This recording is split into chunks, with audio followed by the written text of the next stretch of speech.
Yo les invito para que vayamos a Lucas, al capítulo 13. En esta mañana nosotros abandonamos este sermón maravilloso que va de Lucas capítulo 12, versículo 1 al 13, 9. Todo este sermón lo terminamos el día de hoy. Allí terminó la predicación de Jesús. Ese día fue solo un día y todo su mensaje lo podemos ver allí. No sé si alguna vez se han preguntado cómo sería Jesús predicando. ¿Qué predicaría Jesús? ¿Cómo hablaría Jesús? Pues bueno, lo vemos en esta sección. Digamos que uno mira Mateo, por ejemplo, 5, 6 y 7, que es el sermón del monte, y es un sermón muy evangelístico. Deben vivir así, ustedes no pueden vivir así, necesitan un Salvador. Ese es el sermón del monte como resumido en 3 palabras. Es un sermón muy evangelístico. Mateo 5, 6 y 7. Pero este de Lucas 12 es más discipulado. ¿Cómo se ve un discípulo de Cristo? ¿Cuáles son los deseos de un discípulo de Cristo? ¿Cómo vive de verdad un discípulo de Cristo? ¿Cuáles son las expectativas de un discípulo de Cristo? Y de eso se ha tratado este sermón asombroso, maravilloso. Y quiero que ustedes mismos vean cómo Jesús termina su sermón, cómo lo finaliza, cómo Jesús cerraba los sermones. Hace 8 días vimos una parte, ¿sí se acuerdan? Os digo, os arrepentís, todos pereceréis igualmente. Así fue cerrando su sermón. Pero este cierre es más definitivo. Miremos lo que dice la palabra de Dios en Lucas en el capítulo 13, en el versículo 6. ¿Lo tienen allí? Dice así la palabra de Dios. Dijo también esta parábola. Tenía un hombre una higuera plantada en su viña y vino a buscar fruto en ella y no halló. Y dijo al viñador, he aquí, hace 3 años que vengo a buscar fruto en esta higuera y no lo hallo. Córtala. ¿Para qué inutiliza también la tierra? Él entonces respondiendo le dijo, Señor, déjala todavía este año hasta que yo cabe alrededor de ella y la abone. Y si diere fruto, bien, y si no, la cortarás después. Es como un cierre, a mí me fascina ese cierre definitivo. O de verdad das fruto y te arrepientes, o vas a ser cortado y echado en el fuego. Las palabras similares de Juan el Bautista, ahorita las vamos a mirar en la Biblia, donde Juan el Bautista dice, ya el hacha está puesta en el árbol. Otro golpe y el árbol va a caer y será quemado y será cortado. Esta es una advertencia definitiva para esas multitudes que estaban allí escuchando ese sermón. Y así es como Jesús cierra con una advertencia tremenda. Si la higuera no da fruto, va a ser cortada y echada en el fuego. Así de sencillo. Si lo visto y estudiado no produce algo en el corazón de aquella audiencia que estaba ese día con Jesús, esa audiencia iba a perecer y así fue. Y es un poco lo que vamos a tratar de ver en esta mañana. Pero démosle un repaso nuevamente al sermón. Miren Lucas 12. Miren Lucas 12 en sus Biblias. Si lo pueden ver en sus Biblias, está dividido por títulos todo el sermón. Los primeros 3 versículos, ¿de qué fueron? Guárdense, ¿se acuerdan? Guárdense ¿de qué? De la levadura. De los fariseos, ¿qué es? La hipocresía. No sean como ellos, no sean como los falsos maestros. Jesús empezó hablando de eso. Luego empezó a hablar acerca de ¿qué? ¿Se acuerdan? Del conocimiento de Dios. ¿Qué les dijo? No teman a los que matan el cuerpo, teman a Dios, porque Dios puede echar su alma en el infierno. Después les dijo, el que confiese el Hijo del Hombre ¿qué hará? También le confesará delante del Padre y de los ángeles que están en el cielo.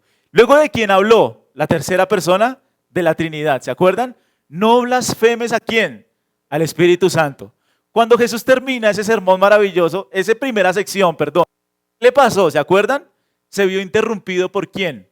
Por un hombre avaro y codicioso. Señor, dile a mi hermano, por favor, que conmigo de su dinero, de sus bienes. Estaba pensando, en vez de pensar en adorar a Dios, en conocer a Dios, estaba pensando ¿en qué?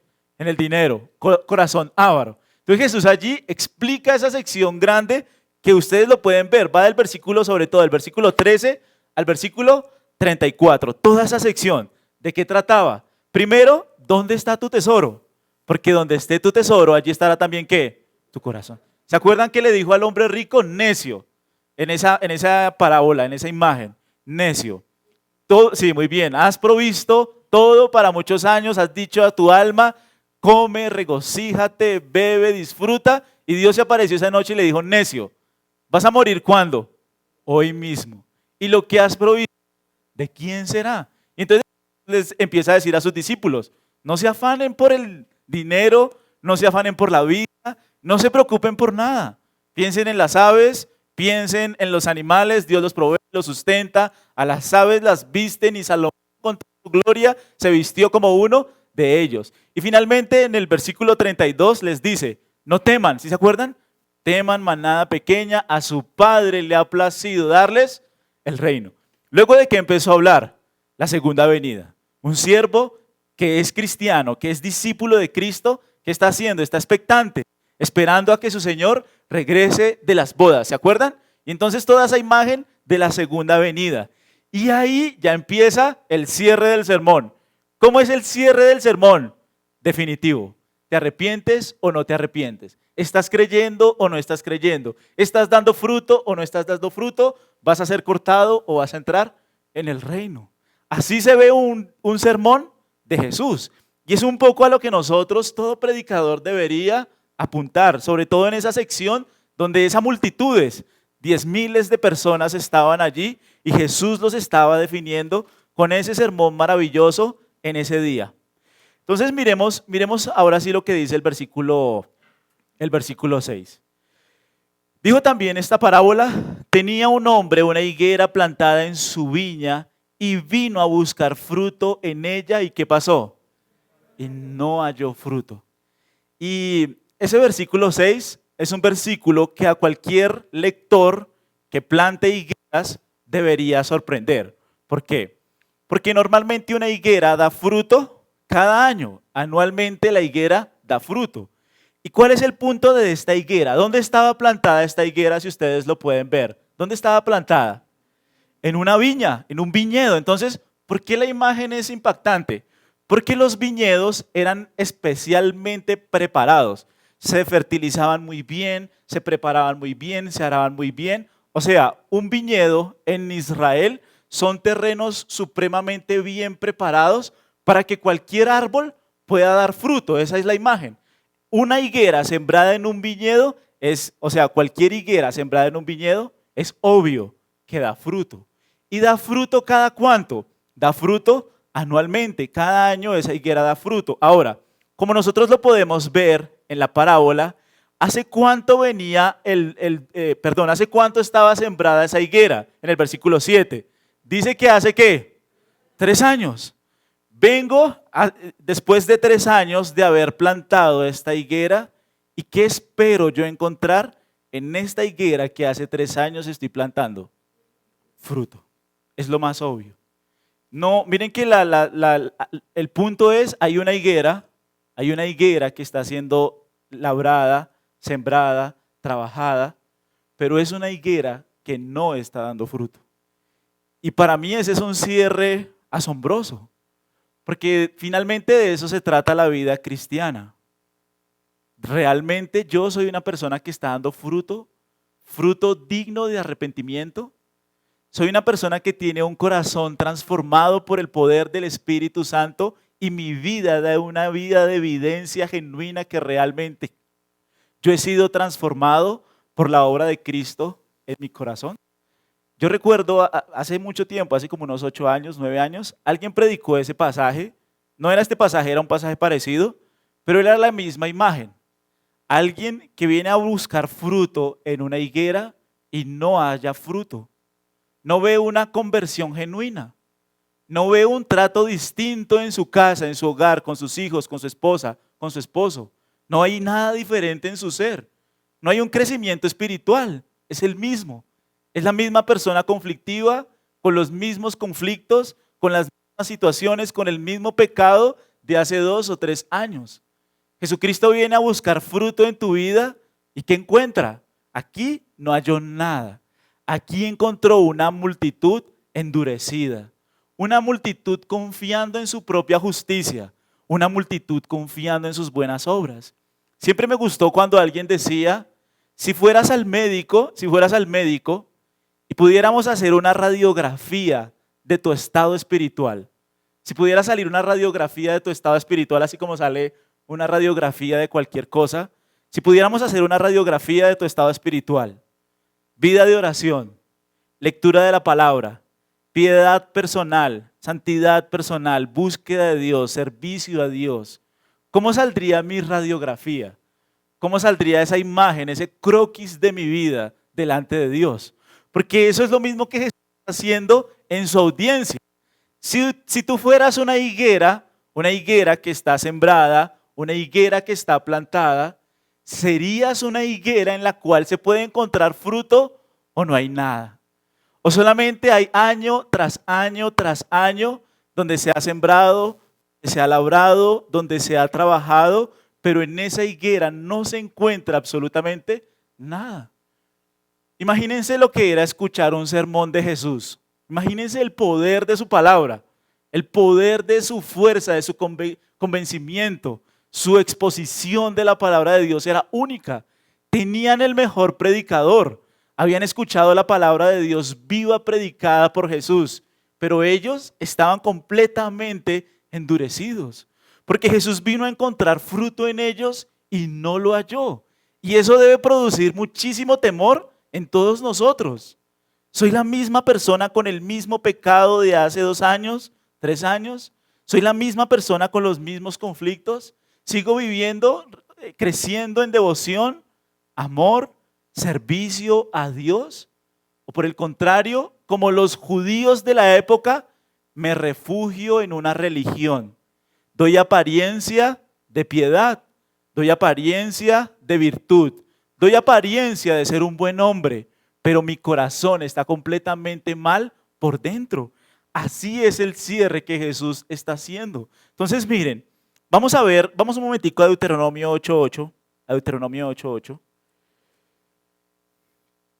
Y miren que la imagen de la higuera para Israel era muy conocida. Esa es una imagen muy conocida, Deuteronomio 8:8.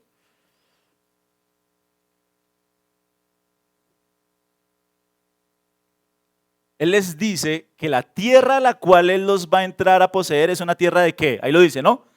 Dice así la palabra de Dios: tierra de trigo y cebada, de vides, mire también que dice, higueras y granados, tierra de olivos, de aceite. Una higuera más o menos crecía unos 8 metros, piensen en 8 metros, podrían llegar a ser árboles muy grandes. No sé si se acuerdan ustedes de Natanael en Juan 1, cuando está orando. Jesús, ¿qué le dice? ¿Debajo de qué? De la higuera te vi. O sea que la higuera eran árboles muy grandes que daban mucha sombra y que eran lugares de poder recibir un poco de aire fresco. Eran árboles muy grandes y eran árboles muy conocidos en Israel. Cualquier persona sabía que un árbol plantado en un viñedo, pues es obvio y es fácilmente entendible que va a dar fruto. Ahora, volvamos a Lucas 13, un segundo.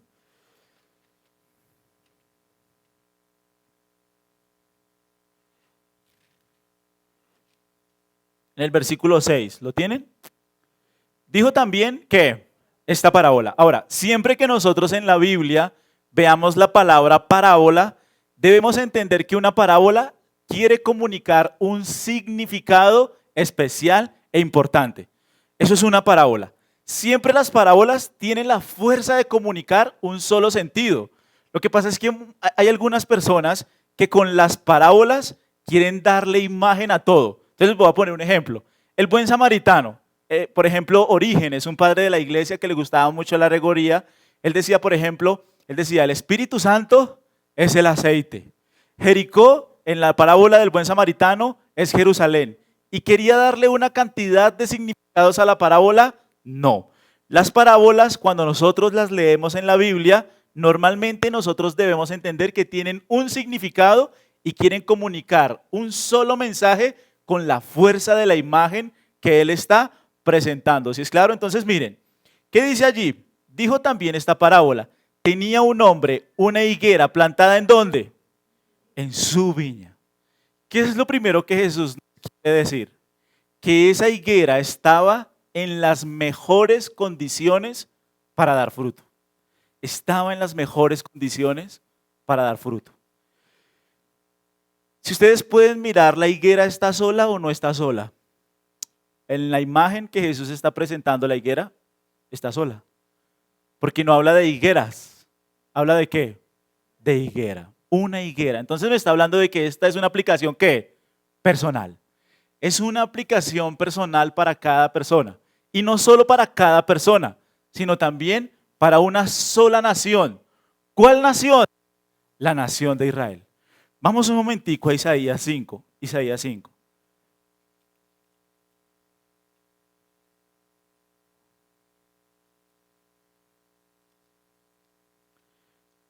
Miremos que Dios muchas veces utiliza la imagen de higueras, de vides, para hablar de su pueblo. Miren Isaías 5, en el versículo 1. ¿Lo tienen? Isaías 5:1. Ahora, dice el Señor, cantaré por mi amado el cantar de mi amado a su viña. Tenía mi amado una viña en una ladera, ¿qué? Muy bien, otra vez, ¿está en las mejores condiciones esta vid? Está en las mejores condiciones. Ahora, ¿qué hizo el labrador? Miren el versículo 2.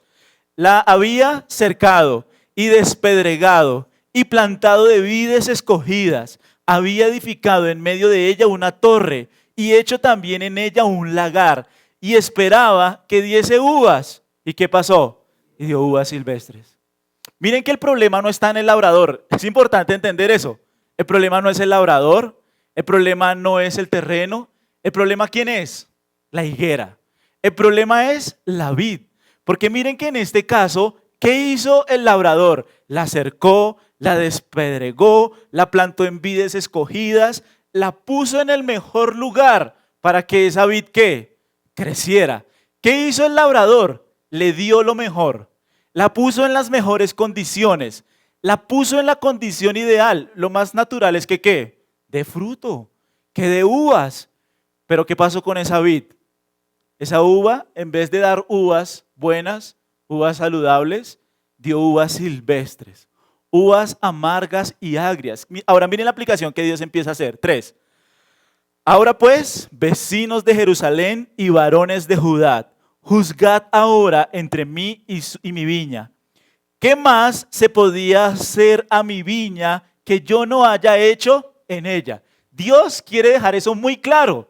Todo lo he hecho ¿para qué? Para que des fruto. Todo lo he hecho para que tengas un corazón arrepentido. He enviado a mi hijo ha venido a morir por ti en la cruz del Calvario. He hecho todo para que puedas ser salvo, para que puedas vivir una vida de piedad, de santidad. Dios ha hecho todo. ¿Dónde está el problema? En el árbol, en la higuera, en la vid. Es allí donde el corazón, ¿cómo está? Endurecido. Dios ha hecho su trabajo. Dios ha cumplido su parte. Dios ha labrado esta nación. Bueno, primero voy a hablar de Israel y después voy a hablar de cada uno de nosotros. ¿Qué hizo Dios con Israel? La sembró, la plantó, la edificó, le dio un lugar escogido, le dio un lugar precioso allá en Palestina. Mejor dicho, les dio los profetas, le dio la ley, le dio el pacto, le dio la gloria. ¿Y ellos qué hicieron? Pecaron y pecaron y pecaron y se endurecieron en su pecado, en su falsa piedad y en su religiosidad. Miren, este cierre de sermones es un llamado de atención a toda persona. ¿Eres un religioso o realmente es una persona que está dando fruto, un corazón arrepentido, nuevo, con temor de Dios, que quiere seguir la palabra de Dios, que quiere servir a Dios? No apariencia de piedad, no una falsa religión, un corazón genuinamente transformado por la obra de Cristo. Dios lo ha hecho todo, eso es lo que Él quiere dejar claro. Yo puse a esta higuera en un lugar escogido. Está en las condiciones ideales para crecer. No se puede dar más por esta higuera. Esta higuera lo tiene todo. Ahora, ¿qué es lo que esperamos de la higuera? Que dé fruto. Ese es el punto. Debe dar fruto. Si no hay evidencia de fruto, recuerden lo que dice al final. ¿Qué hacemos con la higuera? La cortamos, la arrancamos y la echamos fuera. Quítala. Que no inutilice más la tierra. Córtala, échala fuera. Así Jesús está cerrando su sermón. Es muy fuerte. Miren lo que sigue diciendo en Isaías 5:5. Os mostraré pues ahora lo que haré yo a mi viña. Le quitaré a su vallado y será consumida. Aportillaré su cerca y será hollada. Haré que quede desierta, no será podada ni cavada y crecerán el cardo y los espinos y aún a las nubes mandaré. Más específico, imposible. Si esta higuera no da fruto, será completamente cortada. Ya no tendrá esperanza, ya no tendrá más lugar al arrepentimiento. Se ha hecho lo necesario por esta vid, por esta higuera, y está completamente endurecida. Miren la aplicación que Dios hace en el versículo 7. Ciertamente, la viña de Jehová de los ejércitos es la casa de Israel, y los hombres de Judá, planta deliciosa suya. Esperaba juicio y aquí vileza, justicia y aquí. Vamos un momentico a Romanos 9, al capítulo 9, versículo 4. Romanos 9, 4. ¿Qué beneficios tuvieron los israelitas? ¿Qué beneficios tuvieron? Todos. Sí, todos. Eran el pueblo de Dios, el pueblo escogido por Dios. Eran la nación santa, la nación de Israel. Los padres, los profetas, los sacerdotes, todos nacieron en Israel. El Hijo de Dios nació en Israel. Miren lo que dice el apóstol Pablo en el versículo 4. Ellos, que son ¿qué? Israelitas, de los cuales son ¿qué? Ellos eran hijos de Dios. ¿Qué más vieron ellos? ¿De quién? Una y otra vez, ¿se acuerdan? En el tabernáculo la gloria de Dios descendió, en el templo de Salomón la gloria de Dios descendió. ¿Qué más pasó con el pueblo de Israel? El pacto. ¿Qué más? La promulgación de la ley, el culto y las promesas. ¿De quienes son también quiénes? Los patriarcas, y de los cuales según la carne vino Cristo, el cual es Dios sobre todas las cosas, bendito por los siglos. ¿Qué más podía hacer Dios por Israel? Nada más. Les dio todo, les dio la ley, les dio el pacto, les dio los profetas, les dio a Cristo, y Él esperaba encontrar en ellos ¿qué? Un fruto de arrepentimiento, un fruto de transformación, de cambio, y no encontró en ellos absolutamente nada. Ahora, ¿cómo lo aplicamos nosotros a nuestras vidas? ¿Cómo traemos ese mensaje a nuestras vidas? Lo mismo. Dios ha hecho todo por nosotros. Y recuerden que en la mente de la audiencia, ¿qué está en la mente de la audiencia? Las últimas palabras. ¿Se acuerdan? ¿Cuáles fueron las últimas palabras? Recuerden, Señor, habían unos que estaban ofreciendo sacrificio y ¿qué pasó? Pilato los mató. Otros estaban caminando por ahí y ¿qué les cayó encima? Una torre. Ellos tienen en su mente que la imagen de que cualquier persona puede morir en cualquier momento y en cualquier instante. Puedes morir y perecer en cualquier instante. Esa es la imagen que ellos ahorita tienen allí en su cabeza. En cualquier momento puedes morir y puedes perecer. ¿Y cómo lo conecta Jesús con este punto? Vamos a Lucas 13, por favor, a Lucas 13.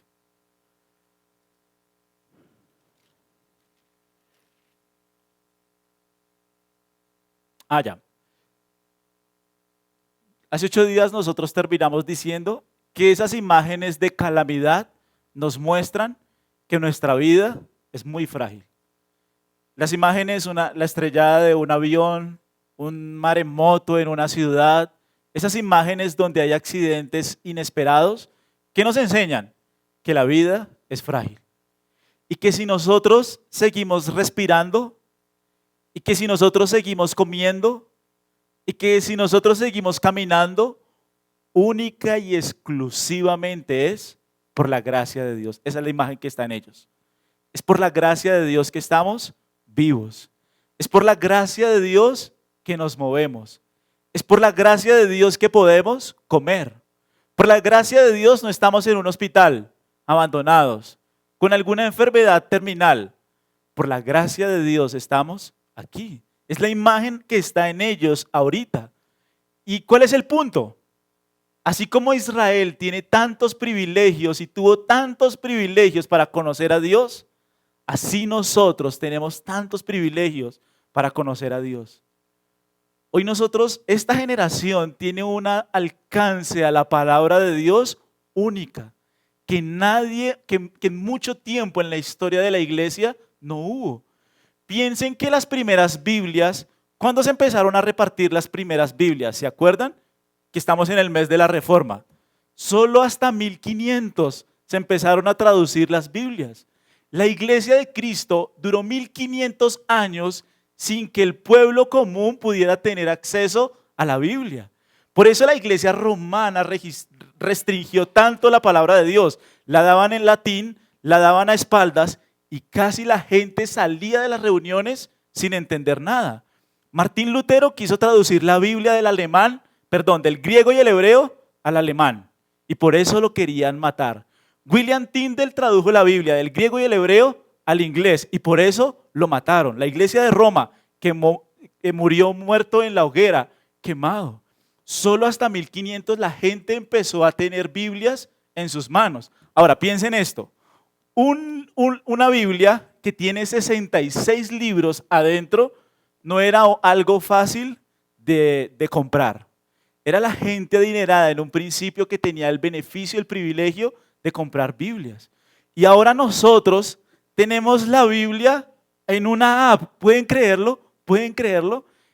A mí siempre me gusta ver en YouTube cuando cajas de Biblia llegan a la China. Una vez abren la caja de la Biblia, esa gente la abraza, llora sobre ella, tienen un gozo único porque allá es restringido el cristianismo. Ahora piensa en ti y en mí. Tenemos absolutamente todos los beneficios, privilegios para conocer a Dios. Creo que somos una generación privilegiada porque hoy hay software bíblico. ¿Ustedes se imaginan a Elías con un software bíblico? ¿Qué no hubiera hecho Elías con un software bíblico? Nosotros hoy con un clic, miramos ya el significado de un pasaje. Con un clic miramos cualquier cosa. Somos tan afortunados, tan bendecidos de poder estar en esta generación, pero es una de las generaciones más ignorantes respecto a Dios. Hay gente que cree que Camilo y Evaluna son cristianos, ¿pueden creerlo? ¿Pueden creer ustedes la ignorancia espiritual tan grande que hay en nuestro medio para pensar cosas como esas? Teniendo la Biblia, los 66 libros en una app, en papel impreso. De hecho, miren, hay Biblias de todo tipo. Hay Biblias en cuero, hay Biblias en papel reciclado, hay Biblias en todo tipo, de todas formas, de todas maneras, todo acceso para nosotros poder conocer a Dios. Y la pregunta es, si yo estoy dando frutos dignos de arrepentimiento. ¿A nosotros nos persiguen por predicar a Cristo? No. Aquí no. ¿En Colombia? No. Hay gente que se enoja, sí, pero el Estado permite que nosotros prediquemos en la calle. Hay lugares donde no es permitido. Hay lugares donde el aforo máximo son 15 personas. En China, el aforo máximo son 15. Y esas personas deben ir llegando cada media hora. La primera llega muy temprano y empiezan a llegar así cada media hora, hasta que se completan los 15 para poder reunirse y adorar al Señor. Hay lugares donde gente debe caminar 3 horas y tú y yo estamos en la comodidad máxima. ¿Qué más se puede? Ahí sí, como diría Dios, ¿qué más puedo hacer por ti? Tienes todo lo necesario para conocerme, para dar fruto, para arrepentirme. ¿Dónde está el problema? En mi corazón. Miren un momentico Romanos 2.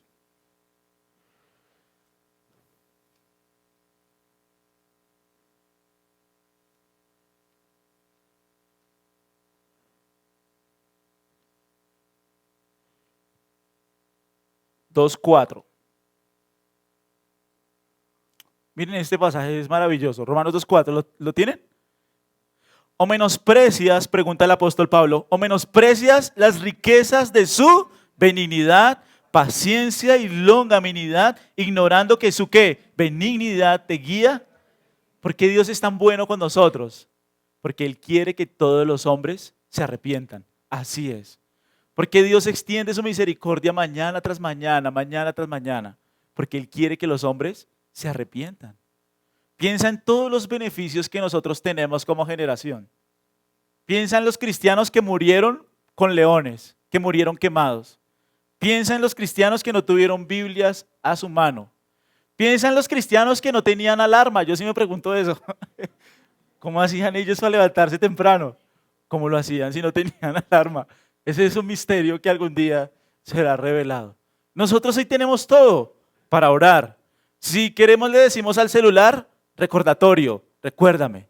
Tenemos todo para arrepentirnos, para abandonar el pecado, para dejar la iniquidad, para dejar la maldad, para lanzarnos sobre Cristo y crecer en nuestra vida de piedad. Somos una generación que está en un lugar escogido para crecer y adorar al Señor, y es una de las generaciones más incrédulas, más duras, más apostasía, más falso evangelio, más falsos predicadores. Es asombroso. Esa es la imagen que el Señor está poniendo en la cabeza de su audiencia.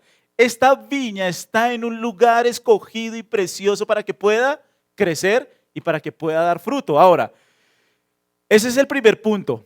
Toda persona está en condiciones de dar fruto. Primer punto. A mí siempre se me olvidan los puntos, pero siempre los digo. Toda persona está en condiciones de dar fruto. Segundo, pues vamos a Lucas 13. Lucas 13.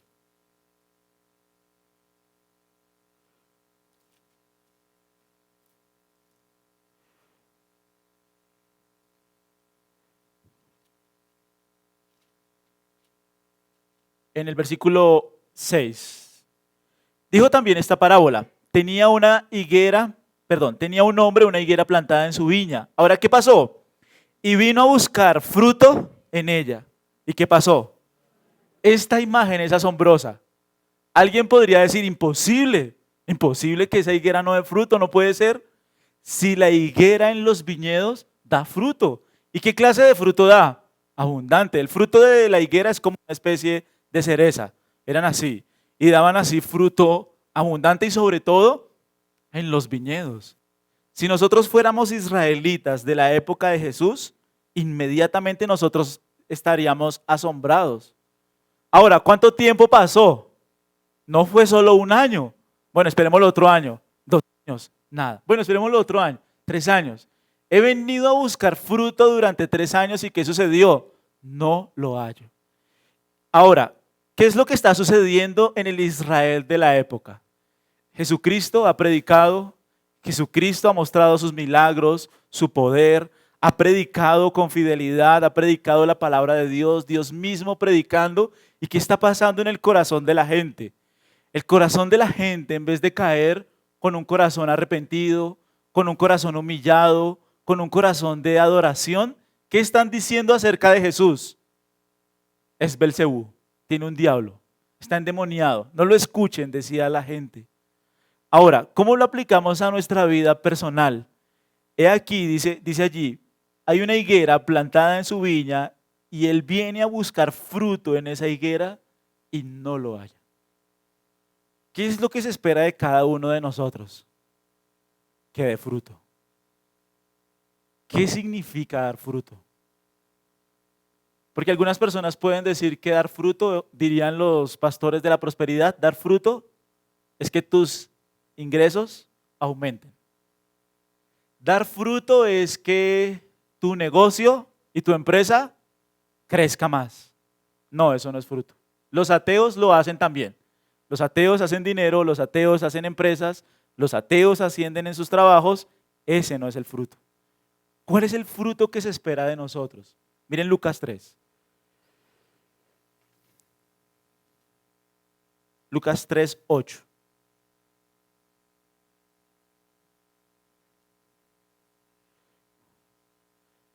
¿Cuál es el fruto? Lucas 3, 8. Haced pues, ¿qué? Frutos dignos de arrepentimiento. Y no comencéis a decir dentro de vosotros mismos, tenemos a Abraham por padre. Porque os digo que Dios puede levantar hijos a Abraham aún de estas piedras. ¿En qué confiaban los judíos? Somos linaje de Abraham. Soy judío. Hoy podríamos decir, soy un cristiano que va a la iglesia. No te aferres a eso. La pregunta es si mi corazón está dando fruto de arrepentimiento. Si yo genuinamente estoy dando un fruto verdadero en mi corazón. Vamos a Gálatas 5:22, un segundo. Solo lo vamos a mirar un segundito nomás. Gálatas 5:22.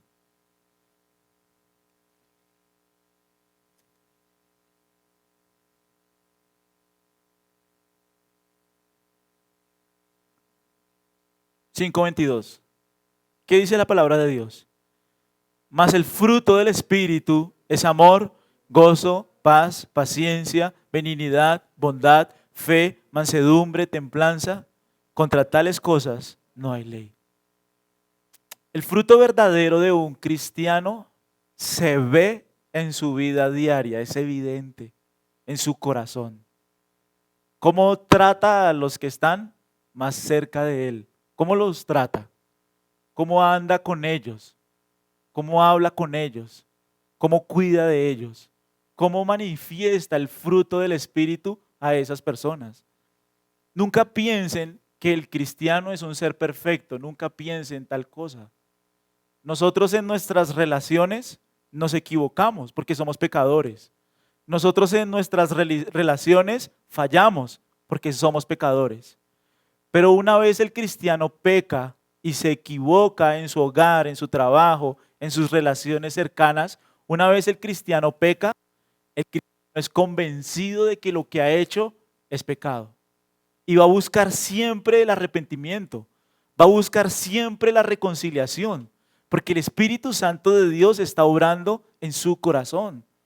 Ese es el punto, eso es lo que Jesús está diciendo. ¿Eres una persona que está dando fruto en su interior? ¿En qué piensas lunes, martes, miércoles, jueves, viernes y sábado? ¿Cómo actúas de lunes a viernes? ¿Cómo actúas? ¿Cómo te ves? ¿Cómo te comportas? Si nosotros pudiéramos pasar en el televisor una imagen de tu vida día tras día, podríamos decir que eres una persona que está dando fruto real de ser un cristiano genuino y verdadero. O por el contrario, eres como los judíos que estás confiando en una profesión de fe falsa, en una religión falsa. Piensas que eres cristiano porque vienes a la iglesia a escuchar uno que otro mensaje. No, lo que se espera que Jesús encuentre en cada uno de nosotros es un fruto genuino, real y verdadero. ¿Cómo de verdad yo realmente soy sensible cuando peco contra mi esposo, contra mi esposa, contra mis padres, contra mis hijos, contra los que me rodean? ¿Realmente soy sensible en mi corazón cuando me equivoco? ¿Estoy dispuesto a arrepentirme, a abandonar el pecado, a no pecar contra Dios, a humillarme si es necesario por causa de Cristo, por causa de su evangelio?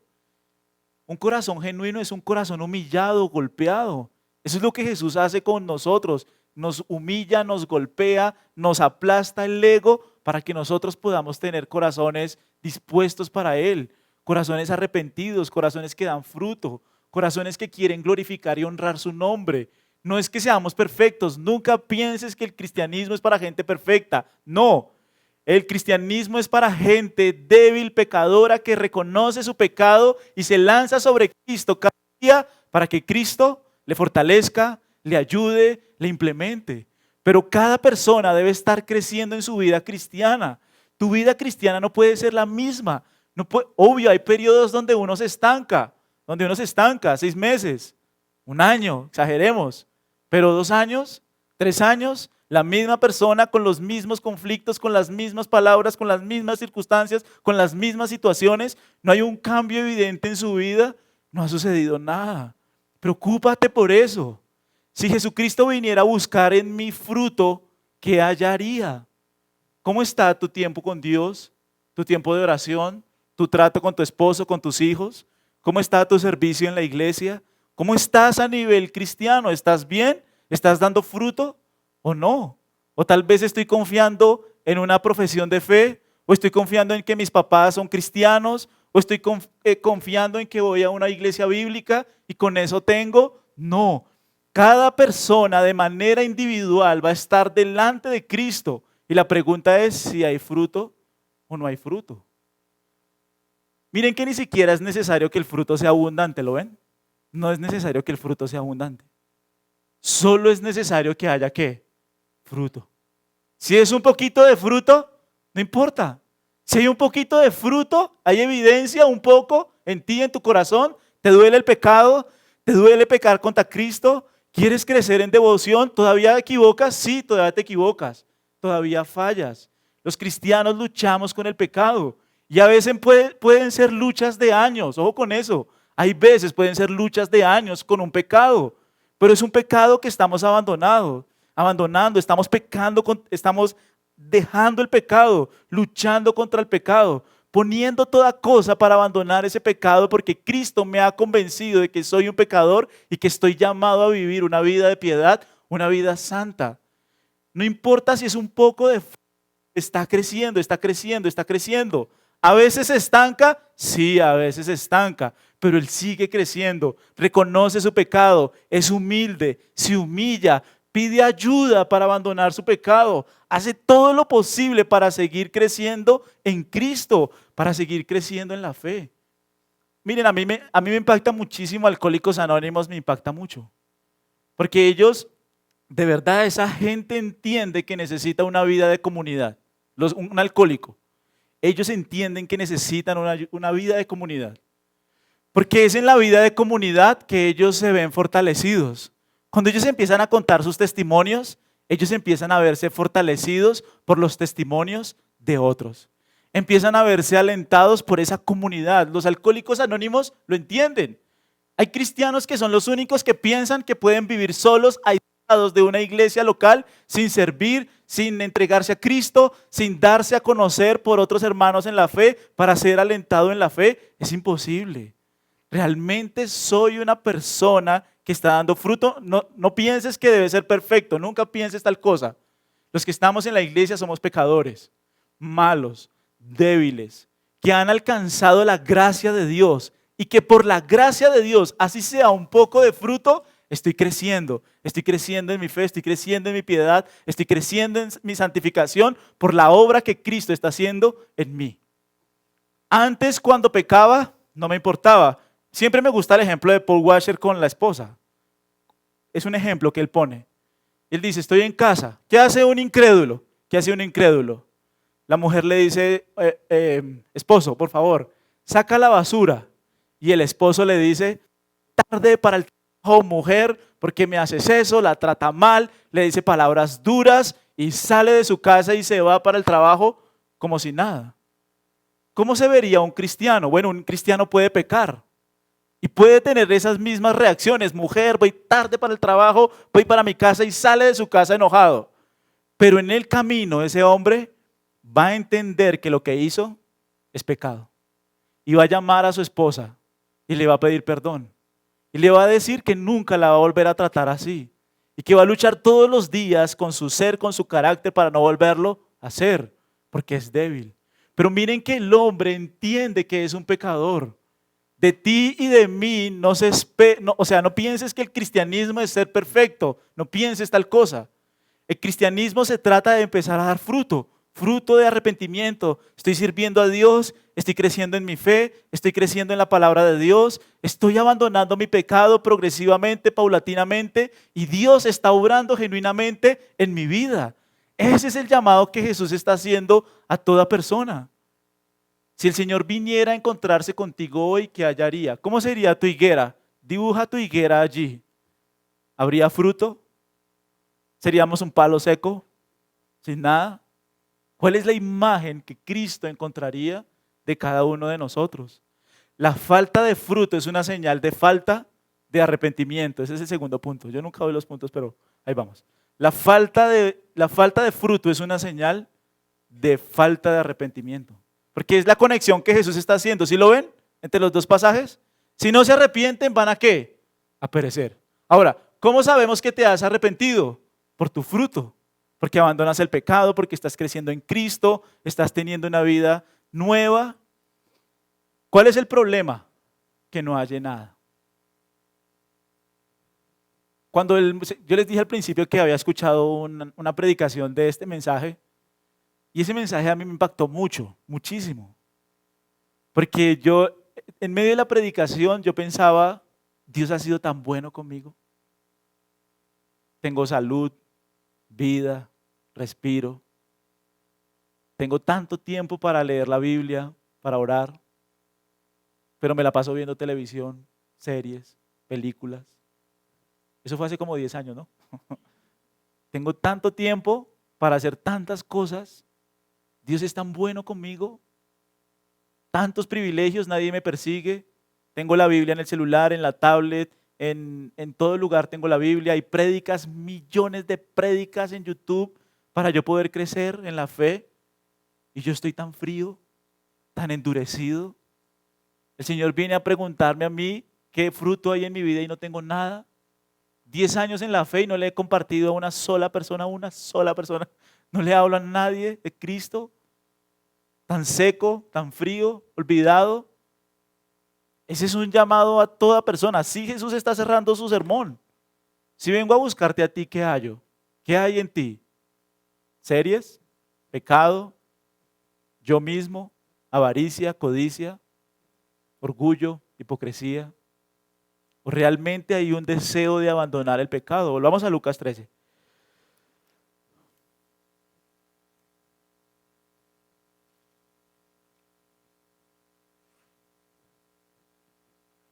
Lucas 13, en el versículo 7, ahora sí. Y dijo al viñador, el dueño le dice al viñador, ¿no? En el 7, y dijo al viñador, he aquí, hace 3 años que vengo a buscar fruto en esta higuera y no lo hallo. Córtala. ¿Para qué inutiliza también? El punto no es que esta higuera está quitándome espacio, no ese es el punto. El punto no es, oiga, esta higuera está inutilizando el agua, no, ese no es el punto. Eso no es lo que el dueño está reclamando, no. No. ¿Qué es lo que el dueño está reclamando? Es una imagen de disgusto. No hay fruto en ti. Es una imagen de disgusto del dueño. Esa es la imagen. Ahora, ¿qué dice el dueño? ¿Qué debemos hacer con esta higuera? Cortarla. Y de hecho pide 1 año. Y al final, ¿qué dice? Miren el versículo 9. El versículo 9. Y si diere fruto, ¿qué? Bien. Y si no, cortará después. Aquí ya hay un cierre definitivo. Si no te arrepientes, vas a ser cortado. Ese es el punto. Esa es la imagen que Jesús quiere poner sobre su audiencia. Aún tienes tiempo de arrepentirte. Aún hay tiempo para ti que no has dado fruto de arrepentirte. ¿El tiempo cuánto tiempo es? En la imagen es 1 año. Pero en la enseñanza en general es no sabemos cuánto tiempo tenemos.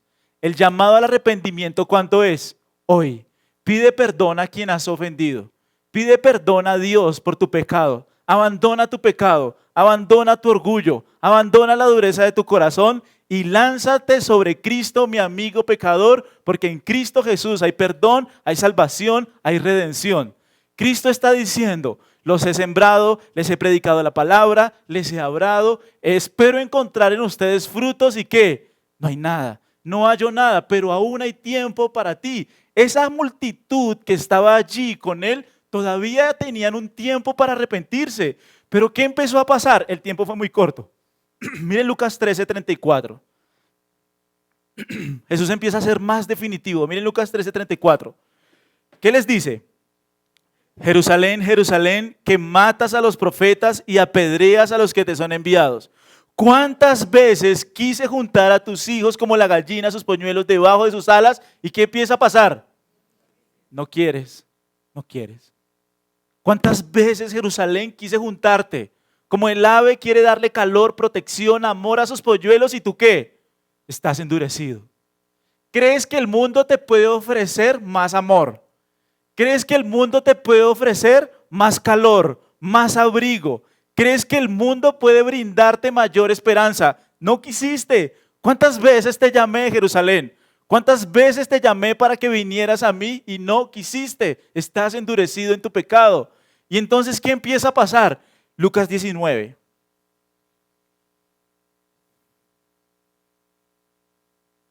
Miren Lucas 19:41.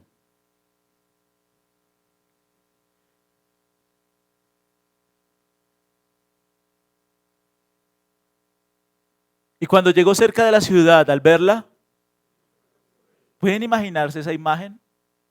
Al Salvador del mundo, quien había venido para dar la vida en rescate por su pueblo, el Mesías, el que nació de una virgen, el hijo de María, el hijo de José, el hijo de Dios, allí en medio de ellos, llorando por una ciudad que no se arrepintió. ¿Y qué les dice? Miren lo que les dice. ¿En cuál estamos? En el 41. Diciendo, sí, si también tú conocieses a lo menos en este día lo que es para tu paz, mas ahora está encubierto, ya, no hay más. Ahora no hay más para ti. Si tú hubieras sabido tu paz, si hubieras sabido que aquí estaba quien iba a poner paz entre Dios y ustedes, Cristo la reconciliación, si lo hubieras sabido, ¿qué dice? Ahora en adelante, ¿qué va a pasar? van a estar encubiertos tus ojos. Miren un momentico el 43.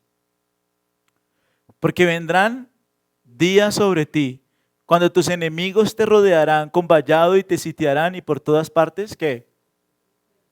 Ya, vas a ser rodeado, vas a ser destruido. No quisiste arrepentirte. No quisiste abandonar tu pecado. Le está diciendo a esa ciudad, a esa generación, a Jerusalén, al pueblo de Israel. Vas a ser rodeado y finalmente así pasó en el 70. Miren más adelante en Lucas 29, Lucas 29. ¿Lo tienen? Comenzó luego a decir al pueblo esta parábola. Miren esto, un hombre, ¿qué hizo? Lo mismo, otra vez la imagen, plantó una viña. ¿Y qué hizo? La arrendó a labradores y se ausentó por mucho tiempo. Y a su tiempo envió un siervo a los labradores para que le diesen del fruto. Pero los labradores le golpearon y le enviaron con las manos vacías. Volvió a enviar a otro siervo, mas ellos a este también, golpeando y afrentando, le enviaron con las manos vacías.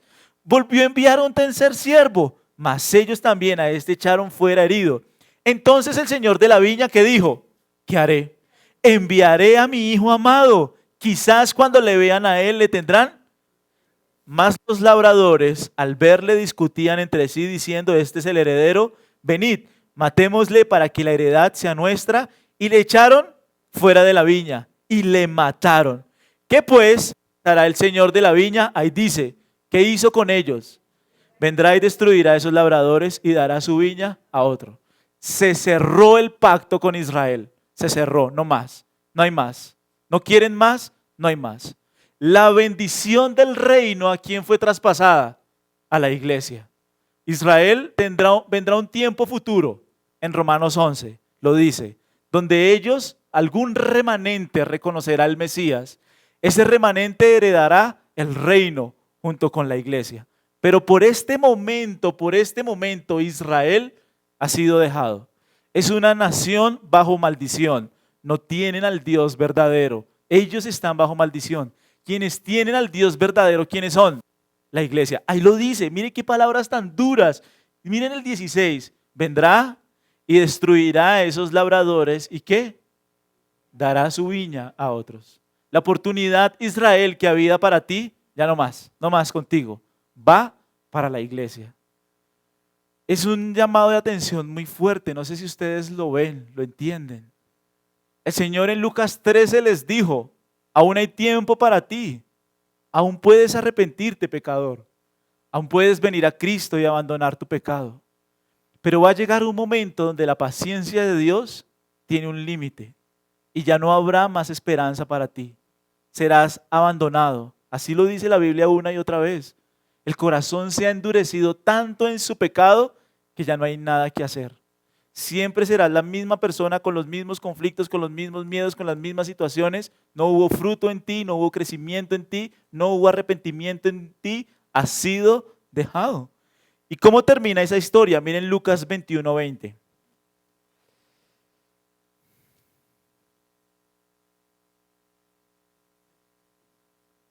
¿Qué les dijo Jesús otra vez? Pero cuando viereis a Jerusalén rodeada de ejércitos, sabed entonces que su destrucción. Y miren el 24. Y caerán a filo de espada y serán llevados cautivos a todas las naciones. Y Jerusalén será hollada por los gentiles hasta que los tiempos de los gentiles se cumplan. Fuerte, ¿no? Ya no hay más contigo. Israel fue destruido en el 70 después de Cristo. Y duraron 1900 años sin tierra, sin territorio, sin nación. Solo hasta 1948 volvieron a ocupar el territorio de Palestina. Solo hasta 1948. ¿Por qué? Porque hace parte del cumplimiento de los tiempos finales. No es porque Israel sea, mejor dicho, los judíos son la gran bendición. Oremos por Jerusalén, por los judíos. Vistámonos como judíos. Hagamos cosas de judíos porque eso es lo que se hace en muchos lugares. No. Es una nación que ha sido dejada y el reino se le ha trasladado ¿a quién? A la iglesia. Somos tú y yo los que ahora tenemos el balón en nuestro campo. Y ahora somos nosotros los que debemos arrepentirnos. Los que debemos dar fruto genuino y verdadero. los que estamos llamados al arrepentimiento. Miren Lucas 13.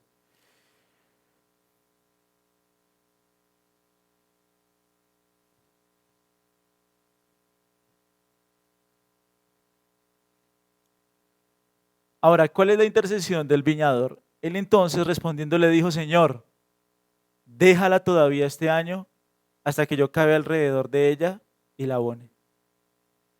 A mí siempre, una vez me contaron una historia de un muchacho que estaba jugando fútbol. Estaba jugando fútbol y en Cali. Y en un momento alguien le hizo fuerza al muchacho, lo desplazó y se fue como para una especie de barranco. El golpe fue tan duro que el muchacho sintió que se iba a morir. Él dijo que se iba a morir y lo sintió. Él sintió en ese momento que se iba a morir. Y él dice que en ese momento, los que cuentan la historia, dicen que el muchacho le pidió a Dios, por favor, la última oportunidad para arrepentirse. Por favor, como que le clamó a Dios en ese momento para que se arrepintiera. Y Dios en el hospital le dio la gracia de levantarse otra vez y de salir del hospital. ¿Qué pasó con el hombre? No se arrepintió. Siguió haciendo lo mismo. Siguió viviendo de la misma forma y de la misma manera. Murió al año. No se arrepintió. Murió en un accidente trágico. Ahora, eso no significa que a todos nosotros nos va a pasar lo mismo, ¿no? No piensen así. No, no lo estoy amenazando. No, ese es el caso del muchacho. Pero esa historia siempre me impactó porque le dijo a Dios, sí, lo voy a hacer. Dame un chance más, como Ezequías, ¿no? Dame un poco más y de verdad me voy a entregar a ti. Voy a servirte. Y mentira, todo fue falso, todo fue un momento. Fue un arrepentimiento mentiroso y murió. Ahora, ¿cómo se aplica esto a nosotros? Nosotros debemos entender que en cualquier momento podemos morir o el Señor puede venir mañana. No sabemos el día que a nosotros nos toca. El llamado al arrepentimiento es hoy. Y aquí lo que se resalta en este versículo, ¿sabe qué es? La paciencia de Dios para con los pecadores. Señor, déjala un año más. ¿Qué haríamos nosotros con la higuera? ¿Un año más? 3 años. Córtela y échela fuera. ¿Pero qué dice el Señor? Sí, déjala un año más. ¿Por qué? Miren Éxodo 34, 6, un segundo.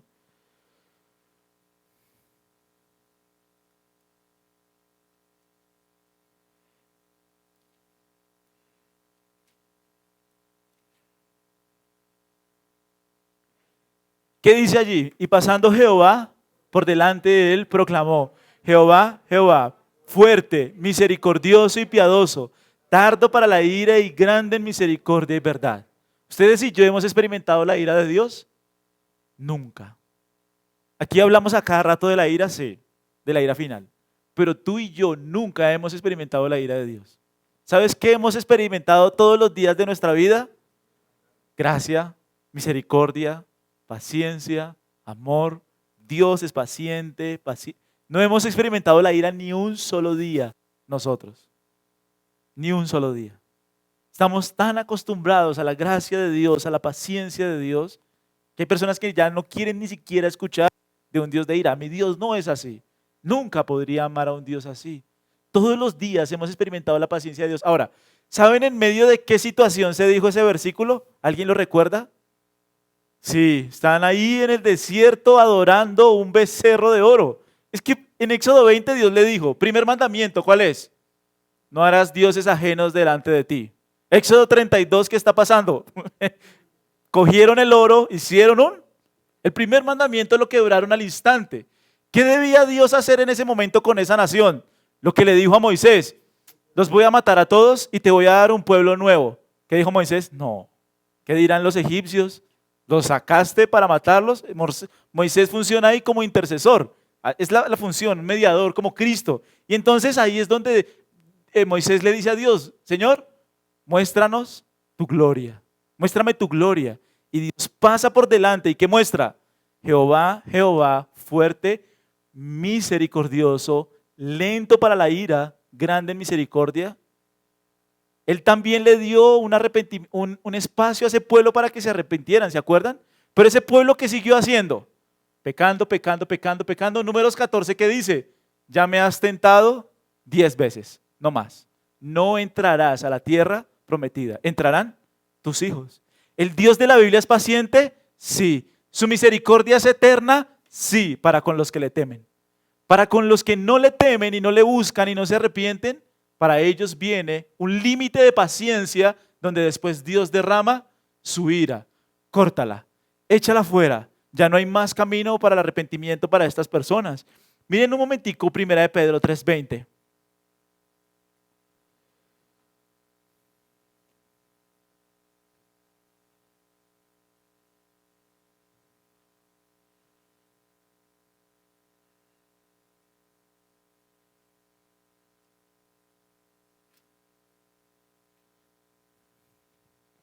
Primera de Pedro 3:20, ¿sí? Ahí están, ¿están conmigo?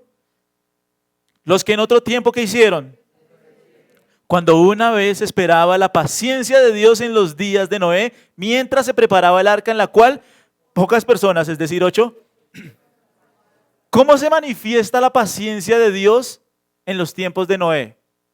Ahí lo dice, mientras se preparaba el arca. ¿Cuánto tiempo Dios preparó su arca? 120 años. Pero en Génesis 6:3, ¿qué dice? Ya no más. No contenderá más mi espíritu con el hombre. Después de 120 años ¿de qué?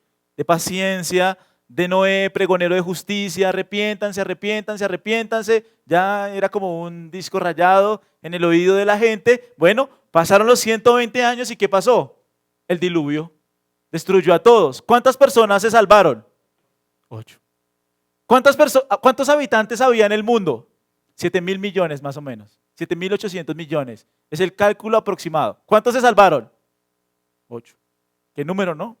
8 nomás recibieron la paciencia y la misericordia de Dios. 7.000 millones de personas murieron bajo la ira de Dios porque no creyeron al anuncio de Noé. Miren Juan 7:33 conmigo ya para terminar. Punto final. Tercer punto, Dios es paciente, Dios es paciente. Dios es paciente. Y último punto, la paciencia de Dios ya tiene un límite, Juan 7:33. Juan 7:33.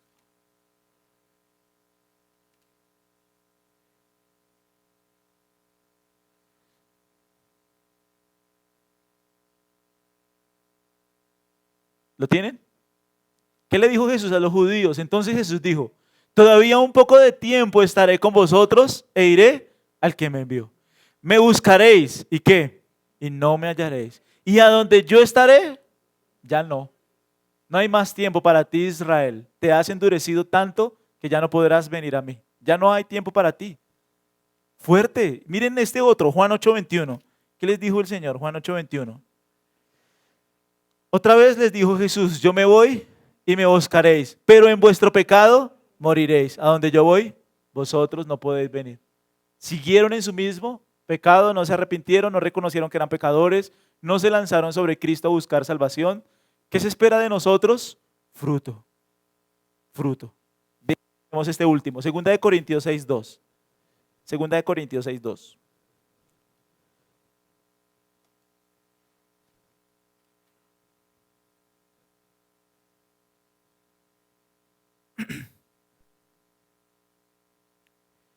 ¿Lo tienen?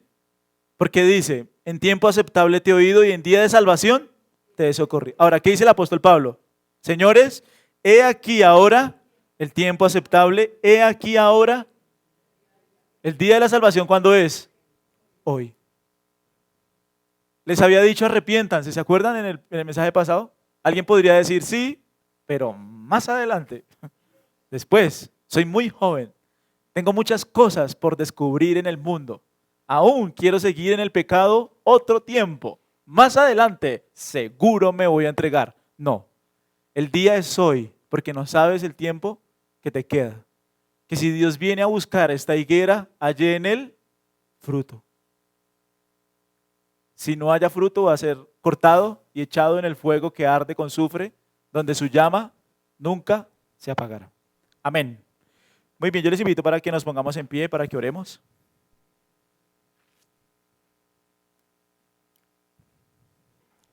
Así cerró Jesús su discurso. Juan, Señor, gracias por tu palabra, gracias por este tiempo, gracias por lo que tú nos enseñas.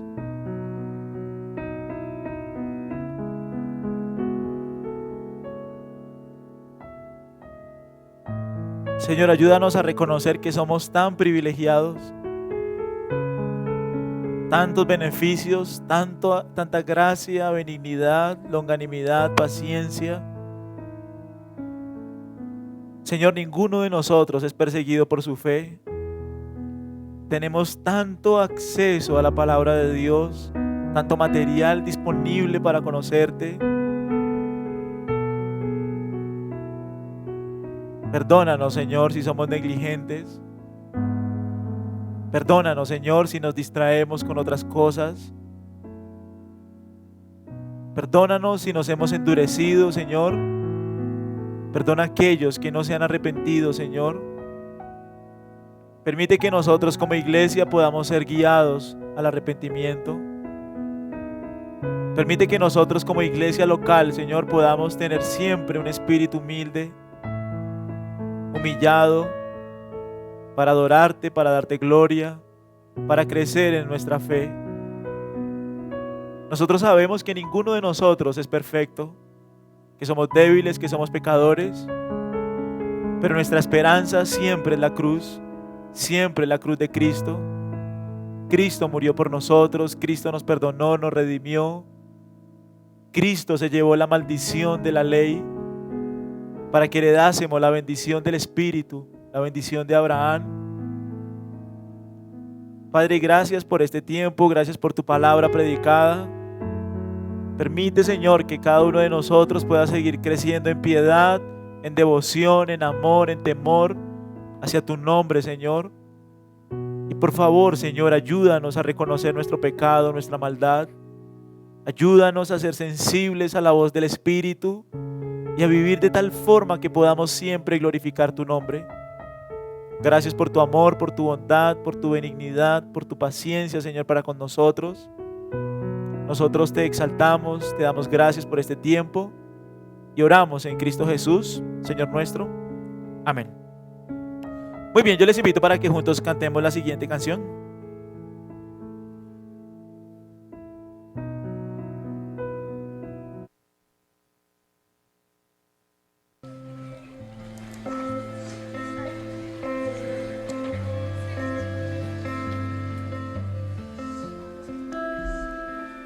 Qué grande amor y redención es Cristo.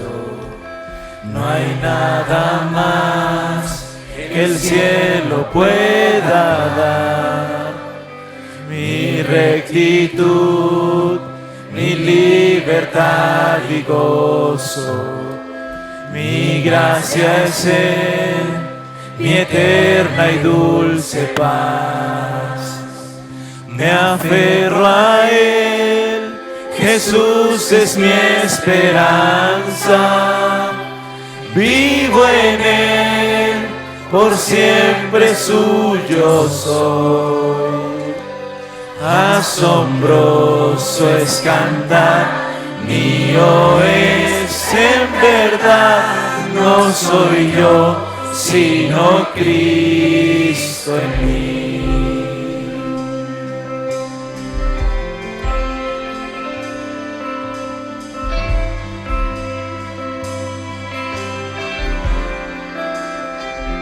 Tinieblas hay, mas no soy olvidado, pues junto a mí el Salvador está. Si débil soy, gozoso en el avanzo, pues su poder en mí se mostrará. Me aferro a Él, es mi pastor y escudo. Por profundos valles me guiará. En la noche venció, su victoria me dio. No soy yo, sino Cristo en mí.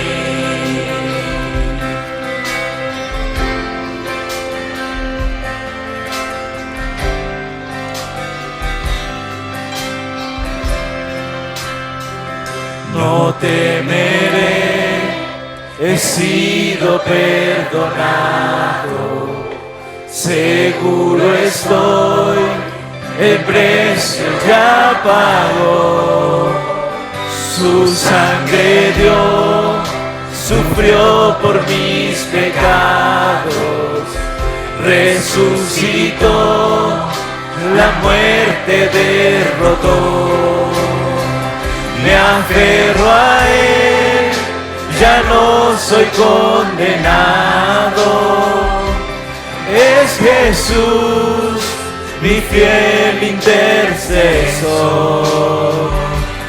las cadenas rompió, libertad me otorgó, no soy yo, sino Cristo en mí.